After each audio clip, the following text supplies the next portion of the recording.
All right, this is Cowboys versus Cards weekend. I got the mighty George Teague in the house, man. Roll Tide, baby. The real defender of the star. Defender of the star. Listen, and he know how to defend the star. I'm going to say that again. You know how to defend it? It's a right way and it's a wrong way. Oh, yeah. That other guy didn't do it right. Can I say that? Get off me. Get off me. Wait a minute. Get off the star. That guy, No, you got to lay him out. Did he wear your number? Yeah, man. Oh, my God. No, he ain't do it right. I got a lot of respect for him as a player, but if we're going to defend the star, we need to go and defend the star. We're going to defend the star. And you know, I like the way Emmett did it, too. He came there with that helmet and said, yeah. Angry. Domino. No, I think I like how Teague did it. But Teague, yeah. Teague made a hit. Yeah. And that's what we gonna do tomorrow. He ain't going there and start no more, did he? No, he didn't.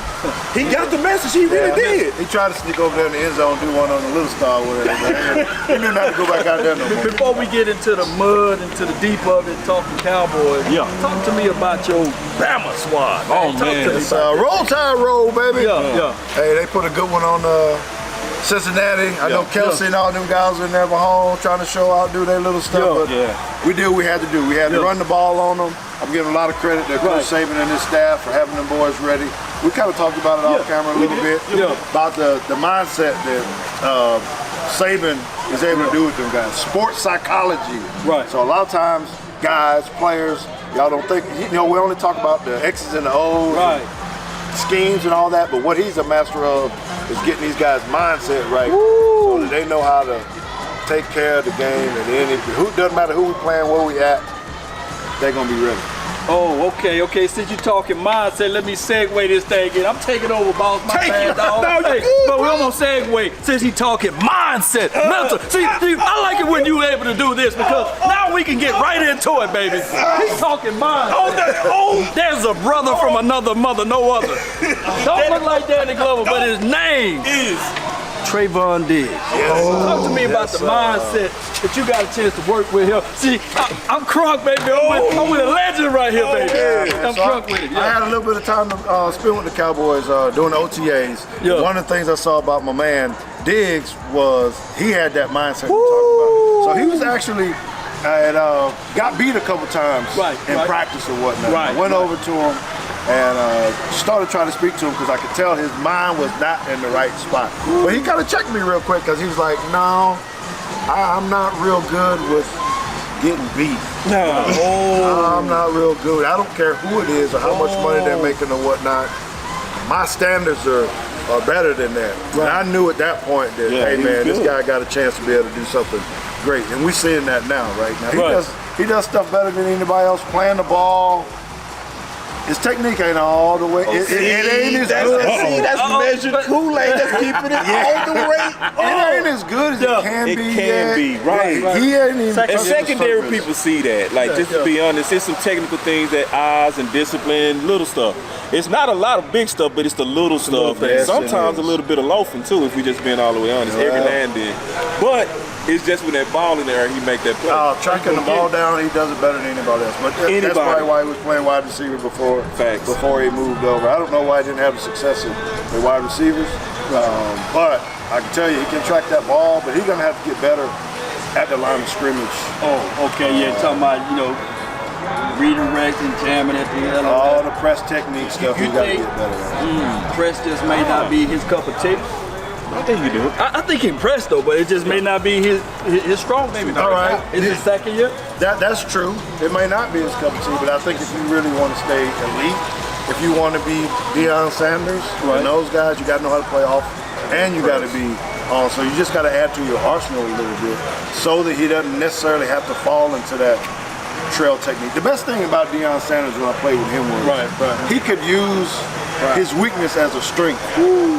Deion had a weakness. He tried that. He could use his weakness as a strength, and he could use that to bait people. Okay, yeah. So if he wanted to fall into a trail, he used to tell me all the time, T, you cover this no matter what. It ain't gonna look like I got the guy. I just need you to help me on this part or this route. And so he would intentionally bait those dudes to throw a certain ball so he can go kick it. Hey, this is so important for me to say this today because you played safety. And one of the things that we've been looking at for this team for a long time is safety play. And we got 3 guys Donovan Wilson, Malik Hooker, DeMonte KZ. How important it is for that safety to be in that relationship with that DB as relates to, like you just said, what Dion said. How long does that chemistry build? How long does it take for that chemistry to develop? Because some plays, I look at it in Pro Football Focus and all of the people that say that Trayvon Diggs give up a lot of yards, but I'm looking at the safety over the top. He's late, or he's not in phase, or he's not in position to actually help out the young DB. How much does that safety communication work with the DB? No, it's critical. But I'm glad you put that in there because it's one of the biggest factors, really. Maybe you need an off season or something like that to really try to talk through what that's going to look like. But that was the first thing Dion did when I came. The very first meeting was on a whiteboard with a little dry erase thing. I need you here, not here. I need you here, not here. And Coach Sam said, Teague, don't you do that. He's going to be setting you up. And Prime erased it and did it again. I need you here, not here, right in front of Coach. Well, that created a bond instantly. What a story. Right, but it's good talk. And that led into me on how I played with Deion Sanders and Darren Woodson and Kevin Smith and those guys. So they knew where I was going to be. Right. And I could take control sometimes and say, Deion, this ain't the time, boss. Not this place, right? Because I tried to be the quarterback. Your safety, those safeties that you're talking about, they have to be the quarterbacks of the defense. I'm going to say, Trayvon, I know you want to go jump this part or whatever. Let's do this together. You know what I'm saying? You can only get this out of Cowboy Experience. I'm gonna tell you this right now. Like that? Like, cause that type of inside information of the story of Deion Sanders on the whiteboard, you're not gonna hear anywhere else. So we actually sitting at the battleground. Battleground. That's going down tomorrow. I want y'all to hear me. It's going down tomorrow. Okay? I want to ask you, Mr. Teague, because I'm drinking the Kool-Aid. I'm gonna be honest. Can I be all the way honest, Law? Can I be all the way honest? I'm drinking the Kool-Aid. But is tomorrow really the deciding factor, or to say that we are who we think we are? That's for Mr. Teague. The defining moment. I don't know if he was reading my mind or whatnot, but I think this is the game that's really going to tell. Because I'm the same way. I'm Cowboy through and through, right? But I need to see one more game of consistency from the offensive side of the ball. Defense has been balling it and doing it. We just had a good one with the offense this past week against the Washington football team. But this one, we need to show up, win convincingly, go ahead and handle our business, and once we get out of this Superdome, the AT&T Stadium over here at the end of this by 6:30 tomorrow night, we're gonna know that we're ready to get to the NFC Championship and maybe beyond. Where we at on time?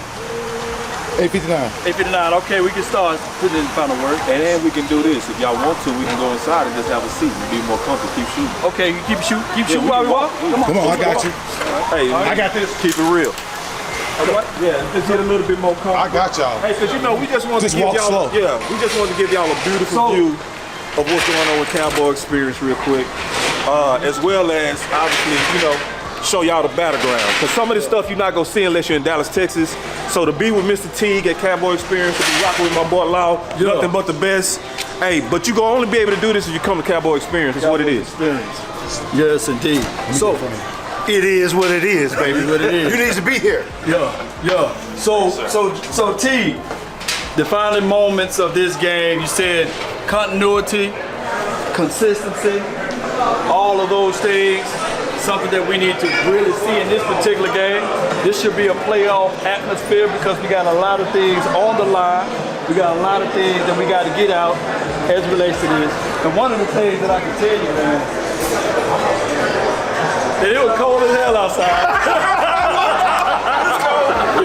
I'm the only one that got no sleeves on. We did it for you. We did it for you.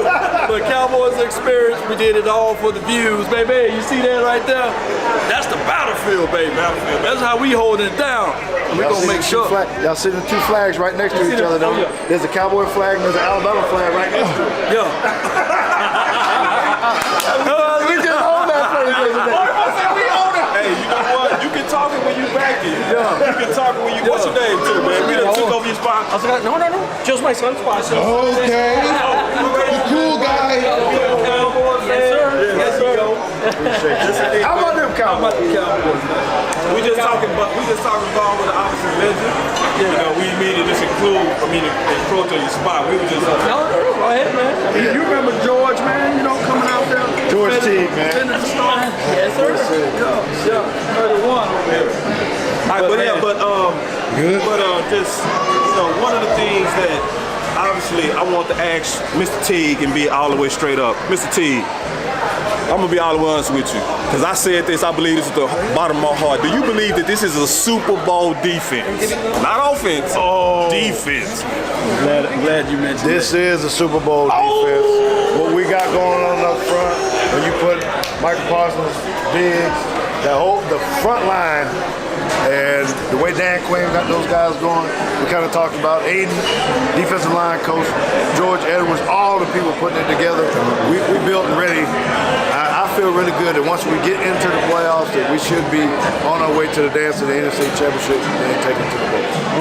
You said it all, man. And that's coming from a guy that's been not won a Super Bowl, but know the team of the Super Bowl. That was the same team. That was the same team. So he know what he's talking about. Listen, y'all heard that from somebody that's on the inside. Y'all heard me. Dogs, man. Dogs on that defense. So, in closing, to get all of this wonderful experience, all you got to do is hit up CowboysExperience.com and check it out, Cowboy Nation. My name is Law Nation. I got my dog over here. Boss Cowboy Sports. And of course, And George Teague with Teague's Take, baby. Teague's Take podcast. That's been, and also, man, Forget about your point. I just want to say, we in this thing. Let's go Cowboys. I mean, I was in the whole conversation. Y'all just didn't see me. But let's go. Go to watch. let's go. Give a shout out to Lowe's, man. Where we at, baby? We at the Lowe's, man. We at the Lowe's, man. This is a beautiful place. Trust me. I think this is the best place if you're a Dallas Cowboy fan. I'm gonna be all the way honest with you. There's no better place than to look across the street and actually see the battlefield. And we got Dalen. Hey, people about Lowe's, please, sir. Lowe's Hotel. A lot of people get us confused with the Lowe's hardware store, but we're far from it. We're the original theater owners of the Lowe's, started back in 1967. We have 27 hotels. We're really known in the Orlando area with 7 hotels in Orlando. In the next 2 to 3 years, we will have 4 to 5 locations here in Arlington. That's the Lowe's Hotel in a nutshell. All I'm saying is, if you just let me borrow one of those hotels, I promise you, I'm good. Trying to get one of these. I'm trying to figure out how I can become a 6-figure brother with you all. Hey, help is on the way. All right, y'all. Appreciate y'all for tuning in. That's been our time. Salute. Yes, sir. Thank you, man.